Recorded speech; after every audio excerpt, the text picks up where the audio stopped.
हे hello everyone, मैं राहुल। आज हम लोग जिस थ्योरी के बारे में बात करने वाले हैं उसने बाजार के सारे तथ्यों को हिला के रख दिया था। 1970 में बनी ईएमएच एफिशिएंट मार्केट हाइपोथेसिस की थ्योरी जैन फार्मा द्वारा लिखी हुई बुक के अंदर मेंशन की गई। उस थ्योरी के आधार पर बहुत सारे लोगों ने आज इन्वेस्टमेंट और ट्रेडिंग सीखी है और इस थ्योरी को काफी हद तक बकवास कहा गया, क्योंकि सारी इंफॉर्मेशन किसी एक आदमी के लिए ग्रैब करना इम्पॉसिबल था, क्योंकि बाजार बहुत सारे फंडामेंटल पैरामीटर्स पर चलता है, बहुत सारे टेक्निकल पैरामीटर्स पर चलता है। इन सारे पैरामीटर्स को एक ही जगह रखकर आप ट्रेडिंग और इन्वेस्टमेंट तो नहीं कर सकते हैं। क्यों नहीं कर सकते, ये हम लोग इस थ्योरी के अंदर सीखने वाले हैं और इसी थ्योरी के आधार पर आज हम भी अपने ट्रेड्स और इन्वेस्टमेंट को प्लान करते हैं। क्योंकि बेसिक इस थ्योरी का जो यूटिलाइजेशन है वो मार्केट की इफिशिएंसी को यूज करना है। इफिशिएंसी यानी बाजार के अंदर जो फेयर वैल्यू इन्वेस्टमेंट है, दैट मींस ना अंडर वैल्यूड स्टॉक ना ओवर वैल्यूड स्टॉक, हमें वो स्टॉक फाइंड आउट करना है जो हमारे फेयर वैल्यू के हिसाब से हमें अच्छा खासा रिटर्न दे, that is return on investment according to risk. इस थ्योरी में रिस्क का बहुत बड़ा फैक्टर है, क्योंकि इफिशिएंट मार्केट हाइपोथेसिस की जो थ्योरी है उसके अंदर तीन बेसिक आधारों पर लोगों के इन्वेस्टमेंट स्ट्रेटजीज को आइडेंटिफाई किया गया। जैसे नंबर वन, सबसे वीक इफिशिएंसी, यानी ये वो ट्रेडर या इन्वेस्टर्स होते हैं जिनको केवल और केवल एक इंफॉर्मेशन की जरूरत होती है, that is called historical information.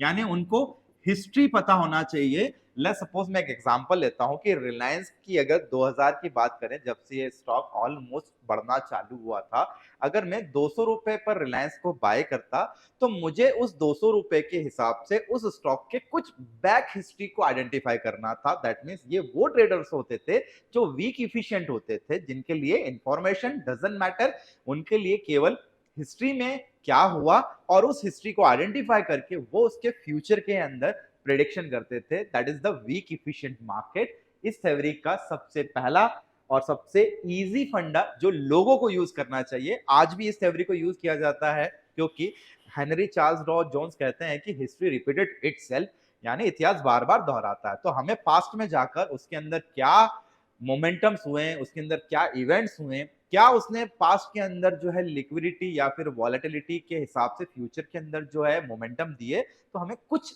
मात्र इंफॉर्मेशन की जरूरत होती है जो हमारे लिए बहुत इजी होता है। और ये एक बिगनर ट्रेडर की निशानी है जो पास्ट में जाकर एनालिसिस करता है और फ्यूचर में प्राइस को प्रिडिक्ट करता है। That means the small information we required to trade और to invest. Number one, weak efficient market.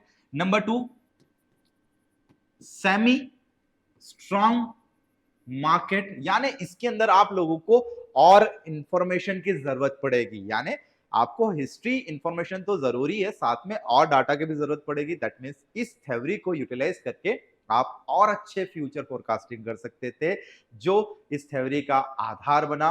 और हमारे लिए ये भी एक बहुत इंपॉर्टेंट चीज है, इसके बेसिस पर हम अपने ट्रेड्स को और बेहतर तरीके से प्लान कर सकते थे। फेयर वैल्यू के साथ में अंडर वैल्यूड स्टॉक को भी फाइंड आउट किया जा सकता था और अच्छे खासे रिटर्न्स को भी ग्रैब किया जा सकता था। नंबर टू, नंबर थ्री की अगर बात करेंगे तो हमें चाहिए स्ट्रॉन्ग इफिशिएंट मार्केट, यानी हमें वो सारी इंफॉर्मेशन की जरूरत पड़ेगी जो आज के सिनारियों में फंडामेंटल, टेक्निकल, साइकोलॉजिकल, लिक्विडिटी और बाजार की है, यानी बाजार की कही सुनी बातों के हिसाब से बाजार काम करता है। तो all information required for strong efficient market, ये तीन आधारशिला इफिशिएंसी के आधार पर तय किए गए और इफिशिएंसी के आधार पर ही ये थ्योरी को रखा गया। और इन दी एंड इस थ्योरी के बारे में अगर मैं बात करूंगा तो ये थ्योरी हमें रिस्क के हिसाब से रिटर्न को ग्रैब करना सिखाती है। यानी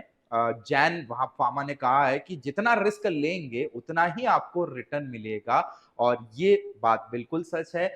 वॉरेन बफेट जैसे इन्वेस्टर्स हो या राकेश झुनझुनवाला इन्वेस्टर्स हो या फिर राधा कृष्ण दमानी या फिर बहुत सारे ऐसे इन्वेस्टर्स जो वर्ल्ड के अंदर इस थ्योरी को फॉलो जरूर करते हैं, लेकिन इस थ्योरी के अपोजिट ट्रेड करते हैं, क्योंकि उनका मेन मानना है कि हम बाजार के अंदर या तो इफिशिएंसी के हिसाब से ट्रेड कर लें, यानी we need all this things, यानी हमें हिस्ट्री भी चाहिए, हमें उसके अंदर इंफॉर्मेशन भी चाहिए, उसके साथ में हमें ऑल इंफॉर्मेशन चाहिए जो उस स्टॉक के अंदर ट्रेड करने के लिए काफ़ी है। बट बहुत सारे ट्रेडर्स होते हैं जो इन तीनों के आधार पर नहीं चलते हैं, वो चलते हैं केवल और केवल इफिशिएंसी के आधार पर, यानी मार्केट की इफिशिएंसी, यानी नॉर्मल बाजार अगर हमें 10% रिटर्न दे रहा होगा तो हमें उस 10% से 15% के रिटर्न्स को ग्रैब करना है, यानी मार्केट इफिशिएंसी के हिसाब से ही हमें रिटर्न देगा, वो भी एडजस्टेड रिटर्न देगा, ठीक है, यानी फेयर वैल्यू के ऊपर हमें वो रिटर्न दे देता है। कुछ जो ट्रेडर्स होते हैं वो लिक्विडिटी पर ट्रेड करते हैं, लिक्विडिटी ट्रेडर्स होते हैं, लिक्विडिटी ट्रेडर्स का मतलब होता है ये वो ट्रेडर्स हैं जिन्हें कोई मतलब नहीं है बाजार के अंदर इंफॉर्मेशन हो ना हो, उसके अंदर कोई न्यूज हो ना हो, वो तो केवल लिक्विडिटी के ऊपर ट्रेड करते हैं। और लिक्विडिटी का डेफिनेशन ये है कि ज्यादा से ज्यादा लोग अगर इसको खरीद रहे हैं और बेच रहे हैं तो वहां पे बाइंग और सेलिंग बहुत ज्यादा जो है वो इनिशिएट होना चालू हो जाती है, जिसके कारण स्टॉक्स के अंदर बहुत सारे अप्स एंड डाउन्स आ जाते हैं। और यही एक सबसे अच्छी निशानी है स्कैल्पर की, ठीक है, स्कैल्पिंग आप लोग जानते होंगे जहां पर मार्केट के अंदर बहुत फास्टली ट्रेड्स किए जाते हैं। अगर इफिशिएंसी के हिसाब से ट्रेड कर रहे हैं तो आप थोड़ा सा लंबा ट्रेड कर सकते हो, आप लाइक स्विंग ट्रेड कर सकते हो, आप डिलीवरी ट्रेड कर सकते हो। और एक नंबर 3 जो एक ट्रेडर का टाइप है that is the information trader, जो इंफॉर्मेशन के ऊपर काम करता है, जो बाजार के अंदर इफिशिएंट भी है, जो वॉलेटिलिटी भी देख रहा है, जो लिक्विडिटी भी देख रहा है, और इन सारी चीजों को इकट्ठा करने के बाद में बाजार के अंदर बाइंग और सेलिंग करता है, वो कैन बी एक ट्रेडर हो सकता है, एक अच्छा इन्वेस्टर हो सकता है, ठीक है। तो ये सारी चीजों का आधार एक ही थ्योरी है that is the efficient market hypothesis.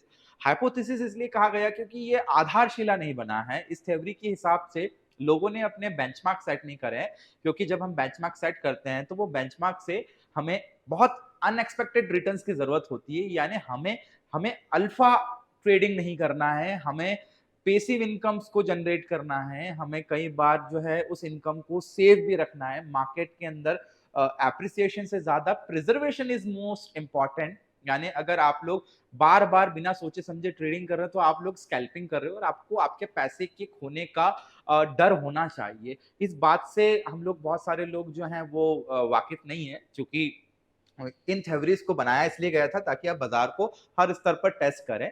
1970 में बनी हुई थी ये थ्योरी, और 1970 से बहुत सारे लोगों ने इंफॉर्मेशन ग्रैब करना चालू किया, क्योंकि स्टॉक मार्केट विदाउट इंफॉर्मेशन शायद नहीं चलता है। किसी स्टॉक के अंदर कोई न्यूज नहीं होगी तो उसमें ना लिक्विडिटी होगी, ना उसके अंदर वॉलेटिलिटी होगी, ना उसके अंदर इफिशिएंसी होगी। ये सारी चीजें एक ही स्तर पर आकर टिक जाती है, यानी बाजार के अंदर अगर आप लोगों को टिकना है तो you need to be a weak efficient, you need to be the semi strong efficient, you need to be a strong efficient when trading and investment comes। तो इन सारे आधार पर ये थ्योरी का जो जन्म हुआ, और जैन वामा ने इस थ्योरी को रिटर्न किया था, और बहुत सारे लोगों ने इसको फॉलो किया, और बहुत सारे ट्रेडर्स और इन्वेस्टर्स ने भी समझा कि बाजार के अंदर कई दफा हमें इंफॉर्मेशन से ज्यादा लिक्विडिटी की जरूरत होती है, और कई दफा लिक्विडिटी से ज्यादा इंफॉर्मेशन की जरूरत होती है। तो ये वाइस वर्सा हो गया। तो कॉन्ट्रडिक्टरी ये एक थ्योरी है जो आज के दौर में बहुत सारे लोग यूज करते हैं, और उसी के हिसाब से बाजार के अंदर पैसा भी कमाते हैं, और उसी के हिसाब से बाजार के अंदर रिस्क भी लेते हैं। तो इन दी एंड आकर मैं इस थ्योरी का कंक्लूजन यही करूंगा कि इफिशिएंट मार्केट हाइपोथेसिस एक ऐसी थ्योरी है जिसने ये कहा है कि बाजार में जो कमाना चाहता है, यानी जिसको रिटर्न चाहिए, उसको बाजार के अंदर रिस्क लेना पड़ेगा। जो जितना ज्यादा रिस्क लेगा उतना ज्यादा उसको रिटर्न मिलेगा।